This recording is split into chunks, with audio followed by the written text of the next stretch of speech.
Ne-am întors cu ambasadorul Turciei la București. Domnule ambasador, Mr. Ambassador, we have talked a lot about what is happening in the region, and before stepping forward to the relation between Turkey and the EU, which is a very important and sensitive issue, including for Romania, I would like to ask you another question. You have a terrorist group on your territory, which is PKK. You explain to Romanians what is PKK, how is it acting, and why why you are forced not to agree to give them autonomy or to talk to them, because their people are represented in your parliament and so on. I will not repeat your arguments. But I would like to ask you something. As a, let's say, as a person which is member of the European Union, of a country which is member of the European Union, how is possible that if a terrorist group attacks France, UK, the same group sometimes, it's considered terrorism. But if the same group is attacking Turkish people, is considered by the international community now? That is the right question to ask, actually. If you're a country with poor democratic credentials, or if you're not a democratic country at all, then there might be ground for criticism. But let's say what happened after the bloody incident in Paris. It was a notorious campaign of a terrorist group. And of course, France had the right, French authorities had the right to take all measures. They invited military to the cities. They even withheld the relevant provisions of the European Convention on Human Rights. And nobody questioned it. There were, of course, some commentaries within the government criticizing it's going too far, and etc., changing some legislation. I can add something here. 1/3 of the French army is still, let's say, on the whole territory of France, because of this. They are not anymore like before staying in certain places. Now they're all over France, just to prevent such cases. Sorry. Yes. In Turkey, in the recent operations, when we go to the town, for example, which is completely captured from inside by PKK elements, we just move inch by inch. That's why it takes 1 month, 2 months of curfews. But why we go inch by inch? Because human lives, civilian lives are so important for us. It's a democratic country, and whatever mistakes that our security authorities could make is very well known in the public, by our courts. So we are very careful not to harm in any way our civilian citizens, civilian populations. That's why we are going very slowly. I should show you the pictures of what these people dug in these trenches, for example. Tons of explosives. Within the houses where normally families should have lived, because they kick out the families and shelter in the house and start firing from these houses to the security officials. But since we give too much attention to the fine balance between security and freedom, we acted very carefully not to harm in any way the basic rights, the fundamental rights of the people. And this is actually confirmed by the European Court of Human Rights. Just last month, a group applied to the European Court of Human Rights saying that the curfews imposed in Turkey are against the fundamental rights. But the court said, no, we trust the Turkish authorities because they know that Turkey is not the Turkey of 1980s. Now we are talking about a different Turkey who is negotiating with the EU with all democratic credentials. So the court rejected twice an application that asked for lifting of curfews. So I just see a kind of orientalistic, above-looking position from certain commentators when they say, well, if there's a bomb here, this is horrible, this is human life, but if there's a bomb here, well, you know, there's something here. I don't think they have ever been there. This is what I think. And of course, sometimes even the Western analysts, some of them are not so well, are not objective, or they are not so well documented. But I feel that also you have a guilt, your Turkey, Mr. Ambassador, because you did not, first of all, did not communicate these examples, these explanations so well until now. I don't believe that in the international media was, I mean, your public diplomacy effort was not so much present to explain why and how and so on, as you did now here. And on the other hand, I believe that it is a past which is coming, even Romania has this problem. It's a past which is coming over Turkey from different historical moments. But overall, if you ask me, I believe that Turkey should be in the EU. And now I'm opening another chapter of discussion, which is very important for you, very important for us. I'm looking at the leaders of the European Union, to their impotence, to their incapacity to solve this crisis of the Middle East. The roots, as you mentioned, or the surface, nothing.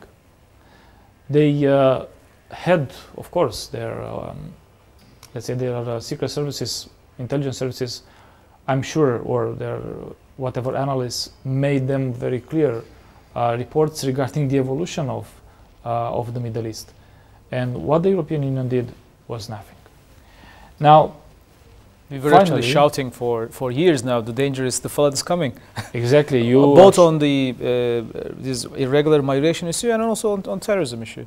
On terrorism, on sectarianism, yeah, as you just mentioned. We were shouting for years. These are not coming out of the blue for them, but the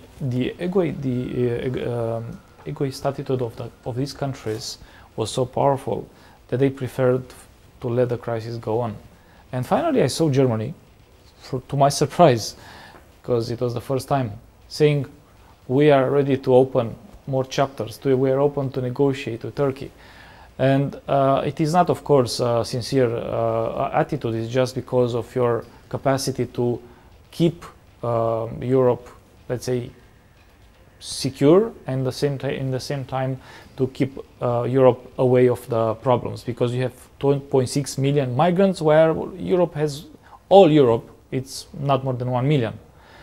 Therefore, I would like to ask you, Mr. Ambassador, if you feel that after these events, EU as a whole, or the big powers of the EU, because Romania, as you know, is already supporting you to accede to the EU as soon as possible, if you feel a change of, not only of a message, because diplomacy is diplomacy, but the facts are the reality. Do they act in any way favorably for you to join EU sooner? Thank you. As you know, in EU there are two groups of people when it comes to Turkey. One group, and Romania is one of them, believes in the strategic perspective of Turkey's membership in the EU. The second group looks from other angles. They say Turkey is a threat, Turkey is a danger, Turkey is too Muslim, too poor, blah, blah. From the very beginning, what we told to them, here is a Muslim majority country who is ascribing to the same values that you are ascribing, both in the political sector and on the economic sector.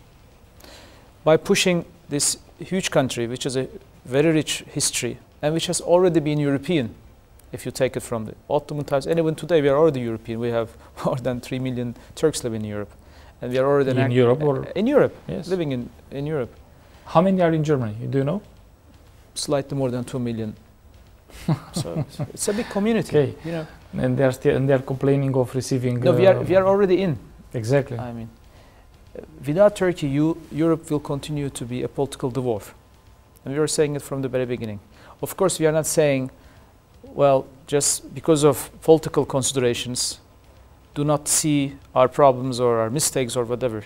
No, whatever the rules are, we are ready to do it, because there are chapters, and in these chapters, as you did, we have to do our homework, change our legislation, in certain cases change our mentality, and try to reach to these standards. And after that, it's our basic right to ask for the membership of the club.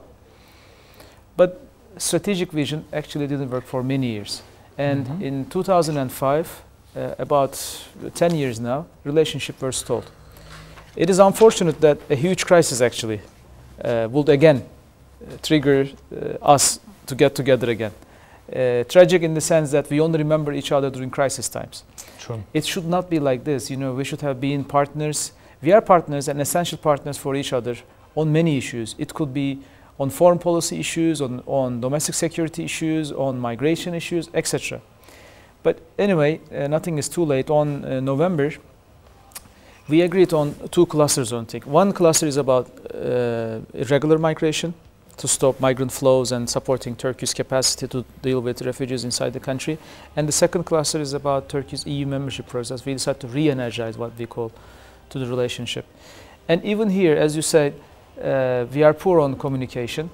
People made some strange, claims about this deal itself, saying that Turkey blackmailed with the migrants and he got 3 billion in the pocket and he will get, it's making a bargain in the bazaar, like the Turkish way, and etc. First of all, we did not ask for this 3 billion ourselves. And this 3 billion is not coming to our budget. It's not coming to Turkey's own expenditures. It will be for the Syrians, and it will be like the EU funds. You have to prepare the project, you have to open the school, open the hospital only for Syrians, then the money will come. And secondly, we are doing tremendous, actually already, and we had already done, and will continue to do, of course. We are spending tremendous effort to host these refugees already in our country. 2.6 million people. When you say it, it's a little figure, but I'm like, talking about millions. It's a town like Bucharest. Exactly, exactly. There are many EU nations who are smaller than 2.6 million. That's true. And we have 200,000 more, mostly Iraqis. So it's about 3 million. And we have spent billions of dollars about their needs. So I'm just giving this not because, what we did. No, just to say that it's not something give and take. Of course, as a country, we value the security of our partners in the EU, their domestic order and etc. And we try hard to prevent these irregular flows. It should be regulated and it should be a resettlement mechanism, etc. So this agreement actually envisages what to do in this front. On our part, in this 2 months already has passed over that, we took some very serious steps. For example, we give working permits for the Syrians living in Turkey. So they can now work with real money, real salary, I mean. Because in the past they were working in the black market, unfortunately, because they didn't have right to work. So we give work permits, and it's also a social challenge for a political party, because you are saying, okay, these 2.5 million people can now enter to the workplace. It will be something. Impossible. It will be something against, the Turkish workforce. This is one thing. The second thing, we introduce visas for Syrians from third countries. So from the ones who are coming from Syria, it's okay, there's no problem. But from let's say a Syrian living in Romania, if they want to come to Turkey, they need to get visa. And this January, for example, the numbers dropped 140. I mean, last January it was 41,000 Syrians arriving in Turkey from third countries. This January it was only 1,000, for instance. Because of the visa. Because of the visa. We introduced similar visa requirements for Iraqis. Mr. Ambassador. So we take measures, I mean, on our side. Sorry for interrupting you. Sure. But you're a very good diplomat. It's an objective assessment talking to all the ambassadors in town. There are few ambassadors which are active and they are doing their best. Thank you. But you also have been a deputy chief of staff of the president of your country. And this is quite an important position. I was not deputy though, I was chief of staff. I was deputy in the past, sorry. yes. Oh, then you have to do something with your CV. CV. Yeah, but I'm a diplomat in the end, so... So you're the chief of staff, not the deputy? I made a mistake. Yes. But this is the official... yeah, sure, thank you. The official these are website in our careers, CV. Our ministry second us to certain positions, so originally, I'm a diplomat. No problem. Sorry, yes. You're the chief of staff of the president of your country. This is not the former president. The former president. Mm-hmm. This is not a little. It's quite a lot. And you don't have a perspective only of a diplomat. You also have a political perspective as well. I don't want you to give me the political perspective, but to be the chief of staff of a president of a country like Turkey at such a young age, it gives you, and being intelligent and understanding things, it gives you quite a very wide vision of the problems. I personally don't believe in the official reasons that EU is giving to, or let's say Germany, France and whatever, are giving to Turkey not to be in the EU. I don't believe they are afraid of the Muslim community of coming from from Turkey. You already mentioned are 3 million already in EU. And we are talking about visa-free travel, as you know. And you are before the membership, I mean. Exactly, it's almost done. No. It's almost done. So at that moment, if visa will be over, then what is the reason anymore to oppose, even if the EU already agreed? You know what, Mr. Ambassador? I believe that our few countries in the EU extremely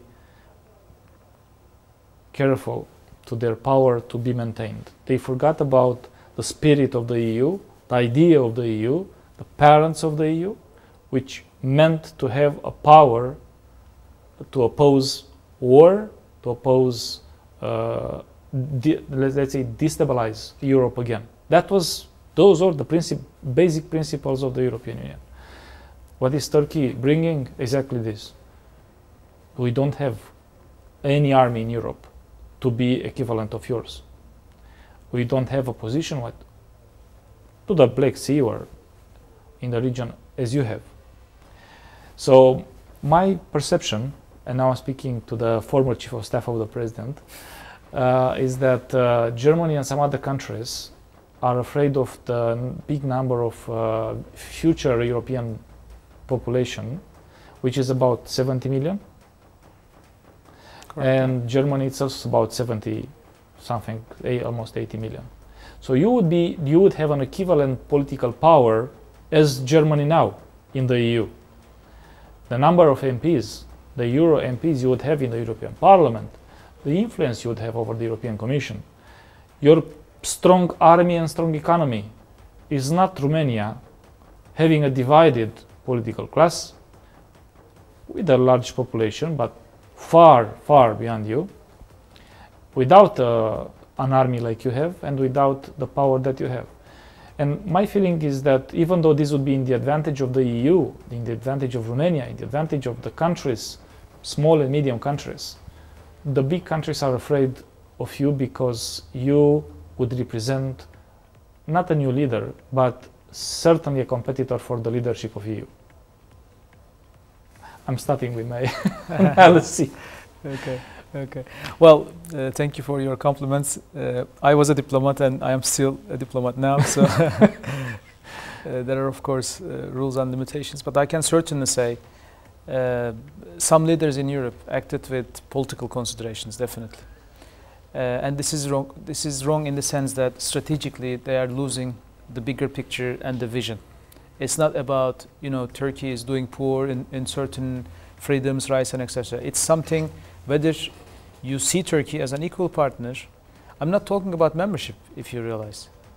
Of course, membership will come itself. Accession. Norway is not an EU member, but it's a European power. Sure. Turkey is not an EU member, but it's already in Europe. It's a European. It has been a European power. But pushing Turkey out by such orientalistic and up-looking attitude will just undermine the credentials of Europe, the security of Europe, the wealth in Europe, the economy in Europe. So we'll be successful together and we will lose together. So that's... Was I wrong with my analysis? Which part of it? Well... You have great analysis, so what can I say? The ones about reasons, the real say? Reasons of Could be. some I don't want to powers. read the minds of European leaders, but we hope that they have the same strategic thinking as you have here. Mr. Master, we are living in a new world. We are not living 50 years ago, and we have to adjust to the reality. And the reality for Romania and for the Black Sea, especially with not only with the Russian threat, with everything that happens in the Middle East, which can happen with or without Russia, in my view.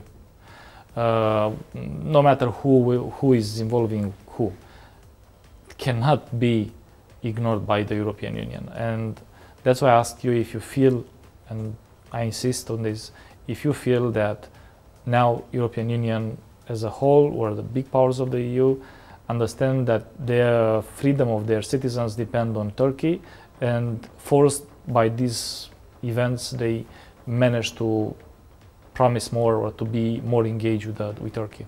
There's definitely a change of heart and mentality in Europe regarding Turkey's importance. But I also see a danger there because the public opinion, because of the information given by the politicians, is expecting, well, the EU is giving 3 billion to the Turks, and Turks who were deliberately sending all these people to Greece will stop the flood. It is not easy. And this is not the case actually. Just 1 year, 1 million refugees reached Europe shore, mainly from Greece and Italy. But the number in Turkey increased about hundreds of people, hundreds, thousands of people. So the refugees actually are not coming mostly from Turkey. They are not the ones who are living in Turkey. They are coming from other regions. We have even Afghans coming from Iran, for example. It's documented. Afghan refugees living in Iran started to move, and they started to try to move there. We started all these patrols. We asked, together with Greece and Germany, the help of NATO, and NATO started patrols as well in the Aegean. We put 40 ships who were patrolling constantly. We are doing our best to stop this flood, and numbers are diminishing, but they are not at a level that we could say, well, there's a dramatic decrease. So if we cannot control actually the public opinion in that sense as well, in a short period, we could also have a kind of backlash again. Once again, well, the Turks couldn't do it. They just used the tricks and etc., which is entirely wrong because the thing itself is difficult. How can Greece on its own can tackle with hundreds of thousands of refugees itself? He cannot. Sure. How can Turkey does it? With the huge burden of domestic security issues in the southeast, a huge problem in this 1,000 kilometer of Syrian, 1.2 thousand kilometer Syrian and Iraqi border. From Bucharest to Vienna, it is almost 1.2 thousand kilometers. Can you imagine to control this whole land piece? And in the meantime, we are trying to fight with these groups in the Aegean. Mr. Ambassador, my last question, because we have 2 minutes more. Yep. It's a question of a simple citizen. I see the news presented by Romanian media or international media, and I will ask you again, as I did last time, in the beginning of our talk show today. Mr. Ambassador, starting with, let's say, the airplane, which was,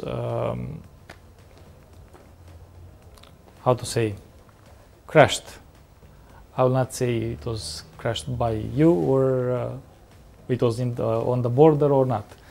But starting with the problem with the airplane, which was the Russian airplane, which was crashed. Then, which crashed. Second, we have now Syria and the involvement of Russia with Bashar and you and the coalition on the other side. Do you see any perspective of a regional war between Turkey as part of NATO? And the Secretary General of NATO said very clear, we will protect Turkey. We will intervene if Russia will start any, let's say, aggression against Turkey. Do you see in any way possible an aggression in the region between Turkey and Russia? Alex, we have been a very responsible member of NATO, and we never put the security of our allies at risk. So we are not crazy, of course, to go into war ourselves in Syria and etc. We'll continue to act responsibly. Even in the downing of this jet, which was turned out to be a Russian one later on, if you follow the statements of Turkey and our actions, it has always been cool-headed.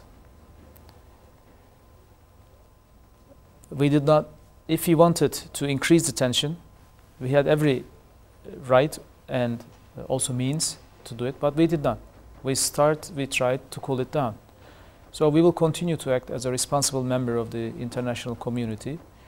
I hope these third powers who are using terrorist elements to target Turkish civilians in my country do not continue their operations, because these operations are aimed at triggering a Turkish reaction and pulling Turkey into this quagmire.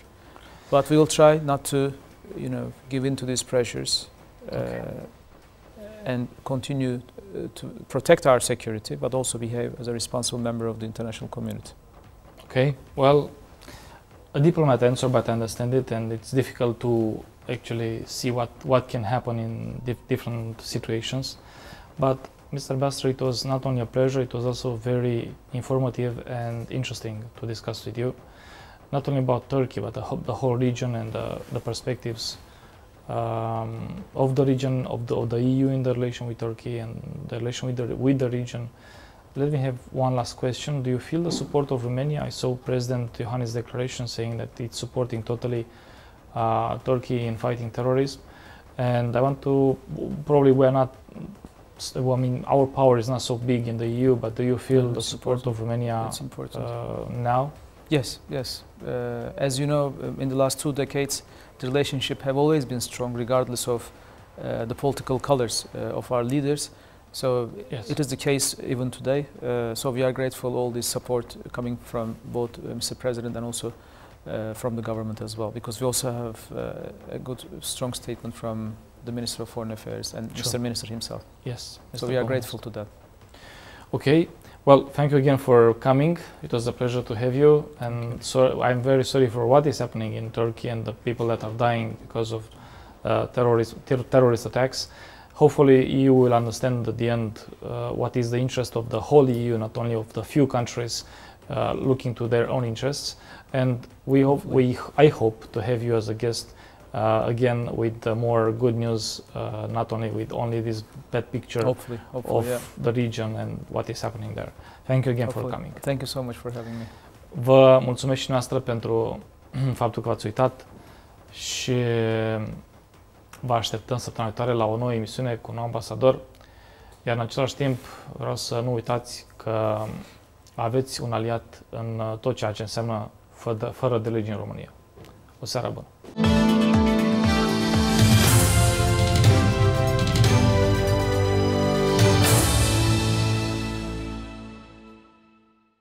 Emisiune realizată cu sprijinul Camerei de Comerț și Industrie a României.